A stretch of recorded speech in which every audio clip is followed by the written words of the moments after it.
aprovada no Senado e na Câmara.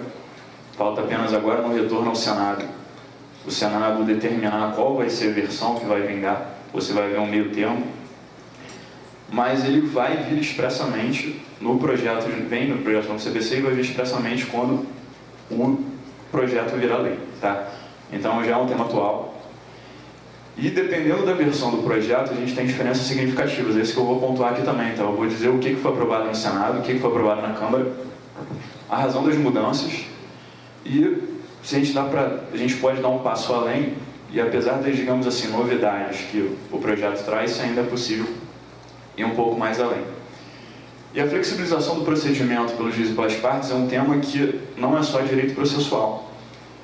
Ele toca num tema chamado, por exemplo, negócios jurídicos processuais. Há um debate se existem negócios jurídicos processuais ou só atos jurídicos processuais. Então, envolve uma relação com o direito civil. A gente tem que atender a pressupostos de existência, requisitos de validade, para saber quando e quem e com qual preenchimento de requisitos é possível a celebração de negócio jurídico processual. Então, impõe um diálogo do direito processual com o direito civil. E a gente tem pressupostos e requisitos, enfim, diferentes, os processuais do direito civil. Nós temos também o diálogo com o direito constitucional, a questão da legalidade, a questão do processo legal, a própria teoria do direito, tá? Então, é um tema que se relaciona com, digamos assim, vários ramos do direito. A flexibilização, digamos assim, ela já é feita pelo legislador. Tá? A flexibilização não é apenas quando o juiz, no caso concreto, altera o procedimento com ou sem previsão legal, ou as partes. A flexibilização ela já é predisposta pelo legislador quando o legislador prevê ritos diferentes. Só no procedimento comum, a gente tem a divisão do procedimento comum em três, digamos assim, subprocedimentos ou subritos. No procedimento comum, a gente tem o ordinário, o sumário e o sumaríssimo. E o sumaríssimo, que é o dos juizados, vem em três leis dos juizados. Tá? Então, o legislador, pensando nas peculiaridades do caso concreto, na pessoa dos litigantes, ou no direito material defendido em juízo, o legislador já não se contentou com um único procedimento. Tá? O procedimento comum já se divide em três subprocedimentos. Além do procedimento comum, nós temos procedimentos especiais. O próprio legislador, ele prevê, no livro 4 do CPC, quase 20 procedimentos especiais. Prestação de compras, prestação de contas, ação monitória, ação possessória, embargo de terceiro, anunciação de obra nova. Aí tem os procedimentos de jurisdição voluntária. E legislação extravagante também traz procedimento especial, rito diferente. Tá?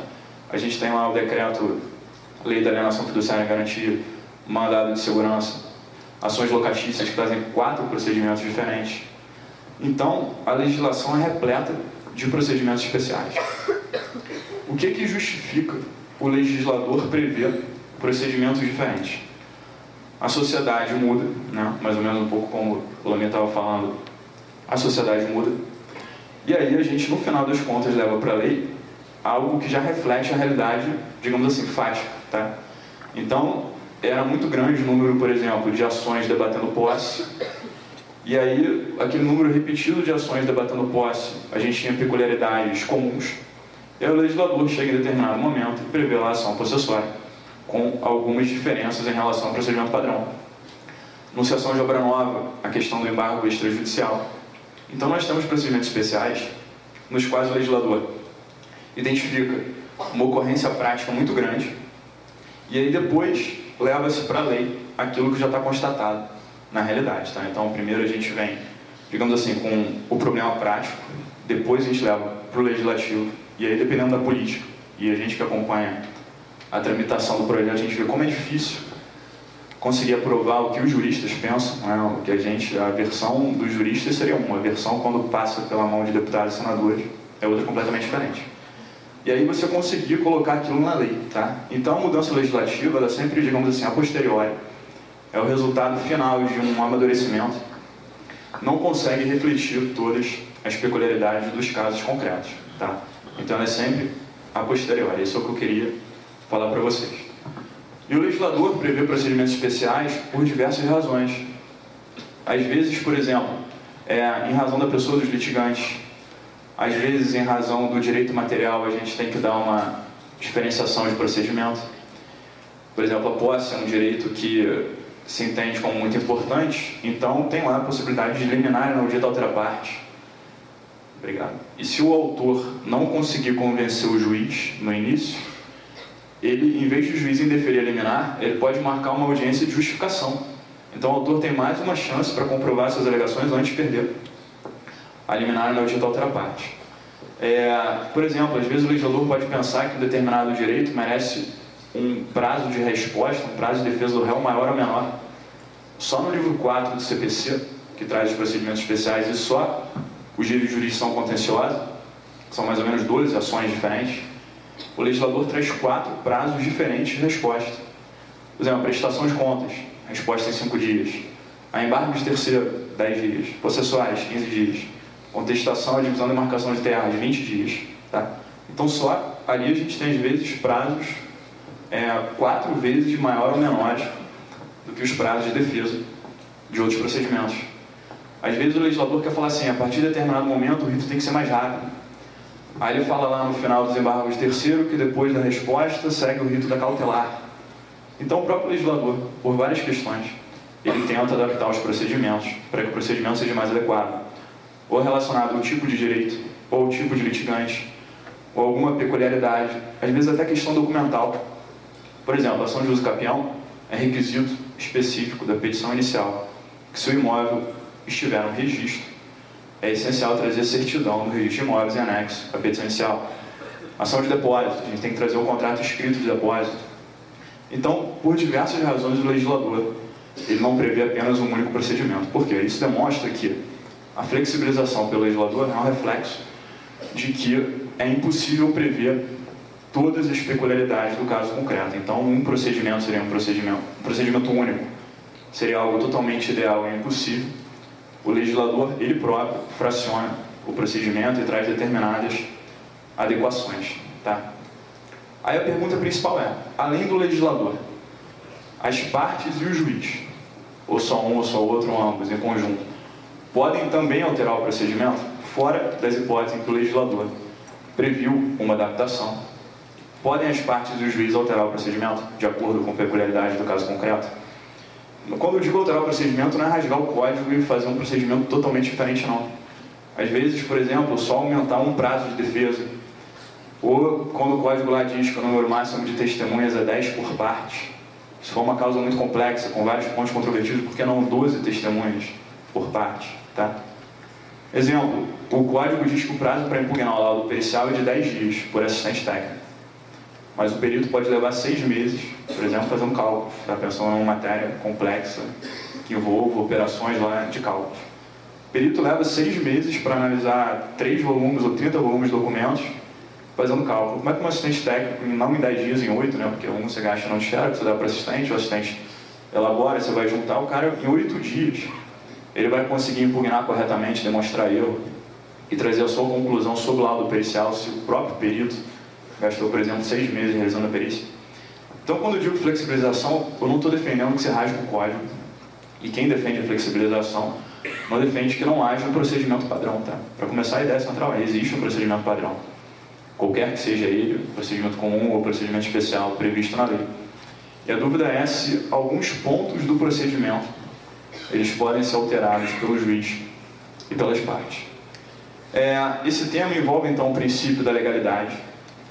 O fato de o direito processual ser considerado um ramo do direito público, e a gente costuma dizer que as normas seriam cogentes, indisponíveis, etc.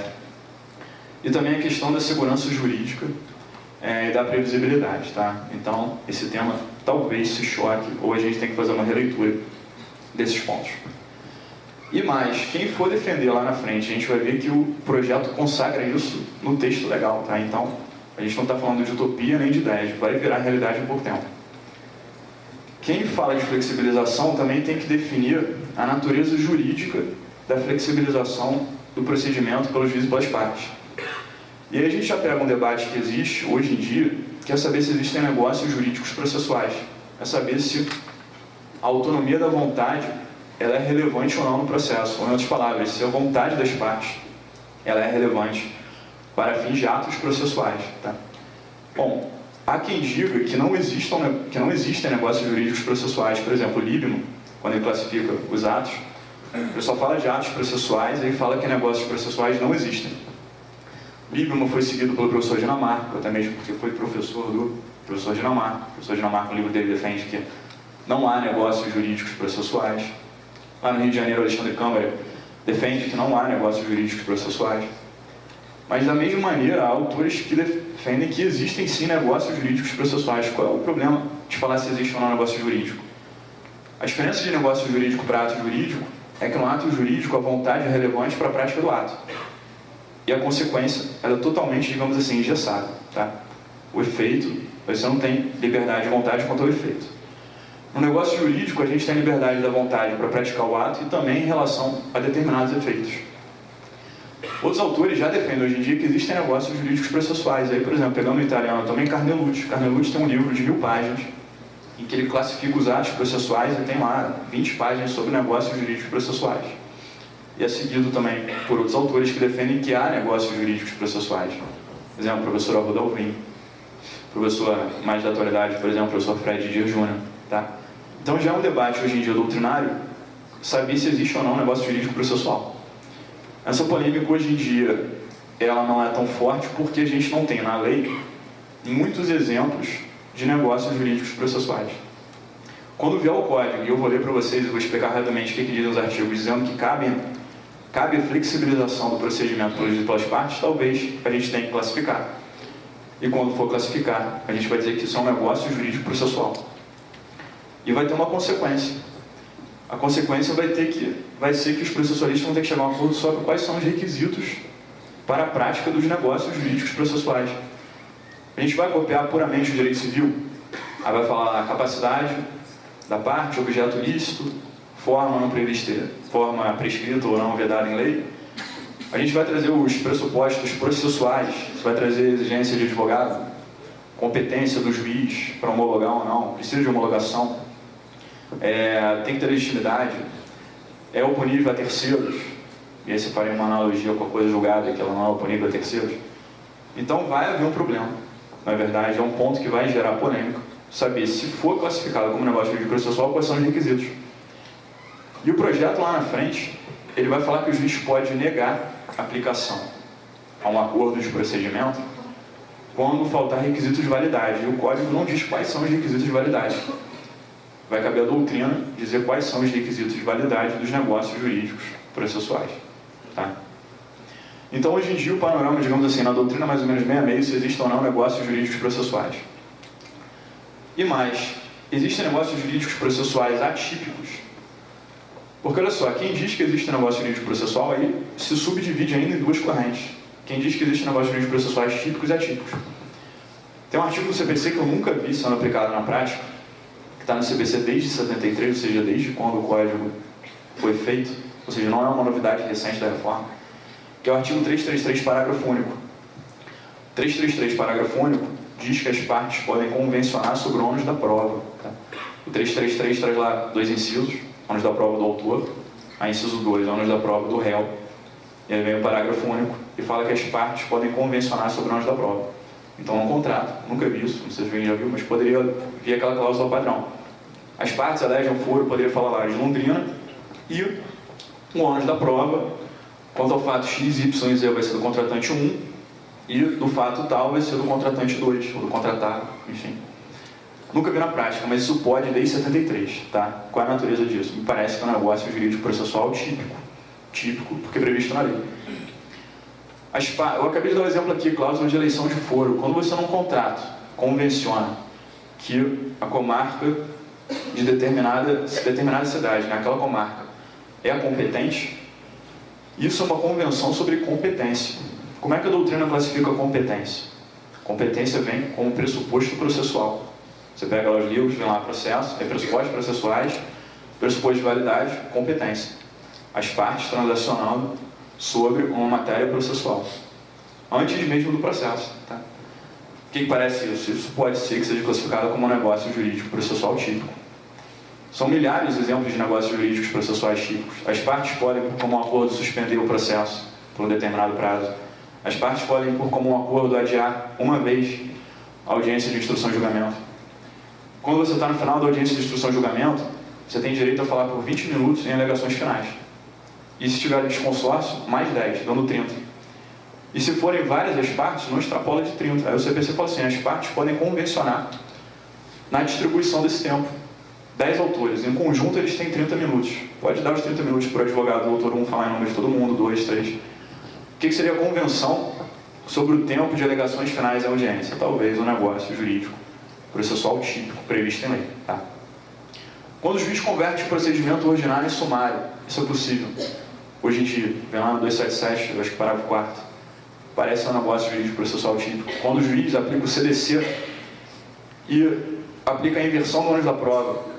Ônus da prova tem a ver com prova. Prova é considerada direito fundamental, decorrente do contraditório da ampla defesa, considerado garantia e direito fundamental. É o juiz se manifestando e mudando uma questão probatória. Tá?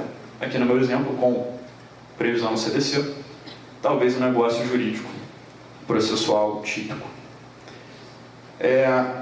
Flexibilização típica, então, digamos assim, negócios jurídicos processuais típicos, são vários exemplos no CPC. Quando eu escrevi minha dissertação, eu achei 34 exemplos de negócios típicos pelo juiz. 34 situações em que o juiz tinha liberdade de alterar o procedimento. Ele poderia escolher qual rumo o procedimento iria seguir naquele determinado momento. Se ele marca uma audiência, se ele dispensa uma audiência, se ele leva para julgamento ou determina o prosseguimento, se ele defere uma suspensão por prejudicialidade externa lá do 265 ou não. Tá? Então são 34 exemplos nos quais o juiz já pode, hoje em dia, determinar o rumo do procedimento. E dependendo da decisão dele, o procedimento vai seguir um rumo ou outro. Isso me parece que é uma flexibilização com autorização legal expressa. Tá? Flexibilização típica. Os exemplos de flexibilização típica pelas partes, eu achei 14 só no CPC. Eu já falei aqui, a suspensão do processo, adiamento da audiência, convenção sobre ônus da prova, convenção sobre foro competente. Então, flexibilização típica não parece ser o problema. O maior problema parece ser se cabe a flexibilização chamada atípica. Né? Além dos casos previstos no Código, as partes podem alterar outros pontos que não estão ali regulados. O juiz poderia alterar outros pontos. Eu costumo dividir, quando eu falo desse tema, em flexibilização atípica pelo juiz e pelas partes, tá? Porque é diferente. E dependendo da ótica, alguns acham que o juiz tem amplos poderes, e isso se reflete, por exemplo, na questão probatória.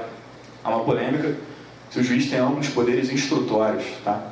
Apesar de artigo 130 ser claro nesse sentido. Mas além da questão probatória, o juiz tem amplos poderes mesmo de gestão processual. Eu fiz uma resenha doutrinária e vamos analisar a flexibilização atípica pelo juiz, e eu menciono como estão as versões do projeto nesse ponto, e depois a gente vai para a flexibilização pelas partes. Olha só, com base no CPC atual, tá? Com base no CPC atual, analisando apenas Constituição e lei, sabendo que a lei tem que ser, como o Lamy falou, lida a partir da Constituição, defendendo que o juiz não tem poderes de flexibilização atípica, ou seja, que fora dos casos legalmente previstos, o juiz não pode alterar o procedimento. A gente tem, por exemplo, um professor de São Paulo, o Flávio Archer, tá? Ele fala que fora dos casos legais, o juiz não pode alterar o procedimento. No sentido intermediário, minha orientadora de mestrado, a professora Tereza Vamber, ela fala assim, quando houver lacuna legal, aí o juiz pode alterar o procedimento. Então ela fala assim, se há uma norma expressa, o juiz não poderia passar por cima dela. Mas se surge uma situação que não tem regulamentação legal, aí cabe ao juiz, no caso concreto, trazer regulamentação. Eu acho difícil ter muitas situações práticas em que a lei não traga uma regulamentação mínima. Tá? Alguns autores, hoje em dia, estão dando um passo além, e certos ou errados, mas pegando também o que o Lamy falou, a minha opinião, claro que isso poderia ser minha, só eu estou falando, mas enfim, a minha opinião é que o juiz pode alterar. Alguns processualistas já defendem nesse sentido, Humberto Ávila, não processualistas, mas professores em geral, Humberto Ávila, o Gagliardone, Fred Dier Jr., o próprio Calamandrei, na Itália, que foi citado aqui mais cedo, sobre a teoria dos jogos, o Calamandrei defendia que o juiz podia adaptar o procedimento. Então, vários professores hoje em dia, sem novo CPC, já defendem que, com base em princípios, seria possível que o juiz alterasse o procedimento fora dos casos previstos. E daqui a pouco eu trago os princípios que fundamentariam esse posicionamento. Para certo ou errado, vocês concordem ou não, pelo menos saibam qual é o fundamento de quem defende essa possibilidade. Tá? Como está o projeto de novo CPC? Olha só, como foi feito por uma comissão de juristas, aquela versão lá daquela comissão bolada pelo Bruno Dantas, que foi presidida pelo ministro Fux, a relatora geral foi a professora Teresa Wanger, a comissão de juristas gostava da ideia de flexibilização do procedimento. Era membro do EDAC, que defende a flexibilização. A Teresa ainda que defenda por escrito que o juiz só possa alterar, no caso de lacuna, ela gosta da ideia de flexibilização. Humberto Adorno Júnior defende um pouco a flexibilização, então vários membros da comissão gostavam da ideia de flexibilização do procedimento pelo juiz. E a versão que entrou no Senado tinha a seguinte redação. É nos artigos 107 e 151. O juiz, cabe ao juiz, aí vem lá um inciso falando assim, olha, adequar as fases e os atos processuais às especificações do conflito, de modo a conferir efetividade à tutela do bem jurídico. Então, cabia ao juiz adequar fases e atos processuais. Aí vinha um segundo artigo ainda que falava assim, os termos e atos do processo não dependem de forma, mas quando o procedimento e os atos a serem realizados se revelarem inadequados à causa, deverá o juiz, ouvidas as partes, promover o ajuste. Então falava que ele tinha que adequar atos e fases em um artigo. E no outro artigo, o anteprojeto dizia que quando o procedimento foi inadequado, o juiz deve promover o necessário ajuste no procedimento. Tá? Então dava amplos poderes de flexibilização para o juiz. Além das 34 hipóteses típicas, vinha isso, que era mais ou menos uma cláusula geral de atipicidade, falando, olha, além dessas hipóteses, sempre que no caso concreto o juiz considerar que a norma é inadequada por qualquer motivo, justificadamente, observado o contraditório, a fundamentação, o juiz pode alterar o procedimento. Um artigo como esse já existe no CPC de Portugal, na verdade, isso é no direito português desde 96, tá? 96 entrou no CPC português de uma reforma, no antigo CPC português. Aí foi reiterado num negócio que eles chamaram de procedimento regime experimental e está no novo CPC de Portugal, que entrou em vigor no final do ano passado. Na França a gente tem algo parecido. Falou-se ali em common law, alguns países que seguem o common law. A gente tem, por exemplo, Inglaterra e Estados Unidos, que dão amplos poderes para o juiz de gestão, que é o chamado case management. Tá? Então, assim, o direito brasileiro tentando copiar a tendência de algum desses países, Inglaterra, Estados Unidos, o direito português, que é muito parecido com o nosso, e o que alguns processualistas italianos defendem, a comissão de juristas tentou trazer para o projeto os amplos poderes do juiz de adequar o procedimento. Só que isso gera muito medo. Todo mundo tem medo de dar amplos poderes para o juiz, porque aí geraria aquela questão que eu falei, né, imprevisibilidade, poderia gerar arbítrios e tal. E aí, na versão final que veio a ser aprovada no Senado, o Senado mudou essa redação. Então entrou esse anteprojeto dessa maneira no Senado. Quando foi aprovado no Senado e enviado para a Câmara, foi aprovado um texto diferente. O texto aprovado pelo Senado, ele fala assim, cabe ao juiz, em vez de falar assim, adequar fases e atos, agora fala dilatar prazos processuais, ou seja, o juiz só pode modificar prazos, e para ampliar, não para reduzir, porque reduzir tiraria direito das partes, aquele mínimo que o Código garantiria. Então ele pode ampliar os prazos e alterar a ordem de produção probatória. Então ele pode determinar que uma perícia venha no início, a prova documental venha no fim, a testemunha no meio do caminho, a inspeção judicial primeiro. Ele pode alterar a ordem, não é nem alterar o modo de produção de cada prova, ele pode alterar a ordem. A ordem é onde, o que vem primeiro. Então o juiz pode alterar a ordem das provas e ampliar prazos. Vejam que os poderes do juiz foram muito reduzidos. Essa versão foi aprovada no Senado, o texto foi enviado para a Câmara. A Câmara, sabendo que o projeto ia voltar para o Senado, não ia mudar o que o Senado tinha acabado de mudar. A Câmara quis positivar outras alterações, então politicamente não era interessante desfazer o que o Senado fez. Era interessante trazer pontos em que o Senado não mexeu, novidades, outras situações. Senão o Senado retira. Aí a Câmara amplia o poder, vai voltar para o Senado com uma visão totalmente antipática. Né? Poxa, a Câmara está desfazendo o que eu acabei de fazer. Então, poderia gerar um conflito da versão Câmara com a versão Senado. Então, tudo que foi expressamente modificado no Senado, a Câmara tentou não mexer. E aí a versão aprovada na Câmara há 2 meses atrás é idêntica à versão aprovada no Senado. Os poderes do juiz, atípicos, são só pela letra do texto, tá? Do projeto. Ampliar prazos e alterar a ordem de produção probatória. Flexibilização atípica pelas partes. Agora, a mesma cronologia. A versão que entrou no Senado da Comissão de Juristas não falava da alteração do procedimento pelas partes. Não havia um artigo equivalente falando que as partes poderiam alterar os atos processuais, adequar as peculiaridades do caso concreto. Tá? A versão da comissão de juristas dava amplo poderes de adequação atípica para o juiz e zero poder para as partes. Atípica, né? Aquela cláusula geral falando que poderia mudar além dos casos previstos qualquer outra situação. A versão aprovada no Senado se manteve silente sobre o poder das partes. Aí a comissão da Câmara falou, bom, a gente não sabe qual é a posição do Senado, se o Senado está de acordo ou não com o poder para as partes, porque o Senado não reduziu nada. Na verdade, o Senado não mexeu porque esse tema não foi objeto do anteprojeto. O que a Câmara fez? Na comissão de juristas que auxiliou a Câmara, se inseriram 3 artigos sobre o que a gente chama de negócios jurídicos processuais atípicos pelas partes. Foi incluído um artigo que a doutrina está chamando de cláusula geral de atipicidade de negócios jurídicos pelas partes. Há um artigo que autoriza que as partes convencionem basicamente sobre tudo. Tá? Olha o que fala o artigo 191 da versão aprovada na Câmara. Versando a causa sobre direitos que admitam conciliação, é lícito às partes plenamente capazes estipular mudanças no procedimento. Então, partes plenamente capazes podem estipular mudanças no procedimento. Aí diz a redação aprovada na Câmara, para ajustar o procedimento às especificidades da causa, e as partes ainda podem, além de estipular mudança no procedimento, as partes podem convencionar sobre seus ônus, poderes, faculdades e deveres processuais. Então, elas podem convencionar sobre ônus, poderes, faculdades e deveres processuais. E aí diz a lei antes ou durante o procedimento.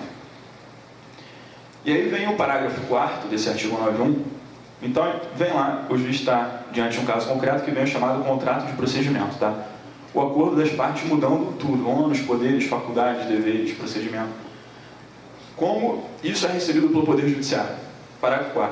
De ofício a requerimento, o juiz controlará a validade das convenções. Então, cabe ao juiz fazer um controle. Mas quando que ele pode recusar? Ele pode falar assim, não gostei, aqui eu não vou aceitar. Quais são os critérios para o juiz recusar? Diz o código. O juiz recusa a aplicação somente nos casos de nulidade ou inserção abusiva em contrato de adesão, no qual alguém se encontre em situação de vulnerabilidade e hipossuficiência. Então, assim, o juiz recebe, ele controla a validade, mas ele só vai negar a aplicação se houver nulidade. E aí vem a interrogação, quais são os requisitos de existência e validade desses negócios? Então, só não aplica quando for nulo ou inserido em contrato de adesão, também já seria uma nulidade, ou houver hipossuficiência de alguma das partes. Tá? Fora isso, a regra geral é que o acordo de procedimento seja válido, pelo que foi aprovado na Câmara. Para deixar tão claro que não depende de homologação judicial, para deixar claro que o que as partes convencionam produz efeitos imediatos, e o controle do juiz é a posteriori, depois que vem produzindo efeitos, ele só vai negar nesses casos gravíssimos em que houver nulidade, e ele concorda ou não com a medida, mas se não tem nulidade, ele seria obrigado a aceitar. Vem o artigo 200 que fala assim, olha, os atos das partes consistentes em declarações de vontade produzem imediatamente a constituição, modificação ou extinção de direitos processuais. Então, o ato das partes sobre direito processual produz imediatamente a constituição, modificação ou extinção do direito processual. Então, a parte convencionou que não cabe determinado recurso, automaticamente, independentemente de homologação judicial, perdeu o direito ao recurso. Ampliou-se um prazo, automaticamente surge o direito de praticar o ato no prazo ampliado. Tá? Então, 2 artigos são claros no sentido de que, celebrado o acordo pelas partes, ele é eficaz de imediato. E o juiz só pode negar por nulidade, tá? A aplicação ao negócio de procedimento. Aí vem um artigo lá no agravo de instrumento que fala assim, cabe agravo de instrumento contra a decisão do juiz, que é uma polêmica horrorosa hoje em dia, quando cabe agravo retido e quando cabe agravo de instrumento. Aí o projeto deixa expresso que cabe agravo de instrumento contra a decisão do juiz que nega a aplicação a negócio processual celebrado pelas partes. Tá? Cabe agravo de instrumento, decisão que nega o negócio. Então o juiz vai falar, rejeito porque considerei que era nulo. A parte ainda pode recorrer por agravo de instrumento para tentar provar que não estava presente a causa de nulidade para obrigar que o negócio seja válido. Então, da maneira que está o texto aprovado, o juiz que tinha, pela doutrina, por alguns autores, amplos poderes de flexibilização, digamos, atípica, teve a sua flexibilização atípica reduzida para só ampliação de prazos e alteração da ordem das provas. Já as partes, na versão da Câmara, teve essa cláusula geral de atipicidade dos negócios pelas partes, ou seja, as partes com amplíssimos poderes para adequar o procedimento. Se o Senado vai concordar com essa inclusão da Câmara ou não, não dá para ter certeza, mas me parece que sim. Tá? Porque a comissão de juristas que vai atuar no Senado, nessa conjugação da versão Senado-Câmara, todos trabalharam na Câmara. Tá? Então, quem assessora o senador é o jurista, todos os juristas gostaram dessa versão e atuaram nessa versão final. Parece que isso vai entrar na versão final que vai ser aprovada pelo Senado. Então a gente tem ampla possibilidade de flexibilização atípica pelas partes e talvez uma possibilidade reduzida de flexibilização atípica pelo juiz. Vejam, como eu falei, alguns autores defendem que isso já seria possível hoje em dia, tá? E vindo expressamente no texto do projeto do CPC, não vai haver dúvidas de que cabe. Então, vai caber a nós, operadores do direito, estudiosos, professores, estudantes, tentar dizer quais são os requisitos de existência de validade para os negócios e, do ponto de vista prático, o que pode ser alterado pelas partes e ou pelo juiz. O projeto ainda traz negócios que a doutrina chama de plurilaterais, negócios das partes com o juiz. Então tem a alteração do juiz sozinho, a alteração das partes em comum acordo, e o juiz é obrigado a aceitar. E também há exemplos típicos no projeto de negócios que envolvem partes e juiz. O Lamir falou do saneamento ali cooperativo, que alguns chamam de saneamento compartilhado, vem expressamente para o texto do projeto. Fala que o juiz vai fixar os pontos controvertidos, mas as partes podem peticionar fixando consensualmente os pontos controvertidos. Aí também diz, se a causa for complexa, o juiz chama as partes para fazer o saneamento em cooperação. Então, fixação de pontos controvertidos, provas deferidas podem ser feitas pelo projeto e, na verdade, devem ser feitas em cooperação entre o juiz e partes, acordo sobre pontos controvertidos e provas.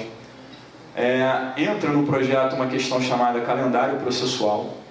O juiz e as partes, em comum acordo, vão fixar prazos ou podem fixar prazos. Então pode falar assim, a contestação vem no dia tal, prazo no calendário mesmo, uma data no calendário. A contestação vem no dia tal, perícia no dia tal, impugnação por assistente técnico no dia X, alegações finais no dia Y e sentença no dia Z. E diz o projeto, como o calendário processual é feito de comum acordo com o juiz e partes, dispensa-se intimação. Quando for chegando cada data, a parte não precisa ser lembrada de que começou a correr o prazo para contestação, de que agora começou a correr o prazo para impugnação para assistente técnico, que a sentença vai sair no dia X. Tá? A parte intimada do calendário dispensa-se intimação para a prática daqueles atos. Ela já está intimada automaticamente em tudo. O que é isso? Talvez um negócio jurídico plurilateral típico, tá? Partes com juiz, adequando o procedimento. Certo ou errado, quais são as premissas da flexibilização atípica? O que justificaria partes e juiz poderem alterar o procedimento com previsão legal expressa, ou sem previsão legal, ou interprete que esses artigos dão poucos poderes, ou poderes plenos, enfim? Quais seriam as premissas e os princípios aí que a gente tem que analisar? Caminhando aqui para o fim da exposição. Olha só. O primeiro ponto relevante é saber a força normativa dos princípios. Pegando um gancho um pouco no que o Lamir falou, a gente hoje em dia, a fase, digamos assim, mais atual da teoria geral do direito, é falar que a gente está num negócio chamado pós-positivismo, neoconstitucionalismo. Os princípios também têm natureza de norma. A norma seria gênero, do qual princípios e regras são espécies. E os princípios e regras poderiam vir expressos ou implícitos. Tá? Então, hoje em dia é possível fundamentar o cabimento ou não de algo com base apenas em princípio e mais em princípio implícito. Se você reconhecer que aquilo é um princípio, o princípio passa a ter força normativa, ele pode justificar uma conclusão no sentido de cabimento ou descabimento de algo.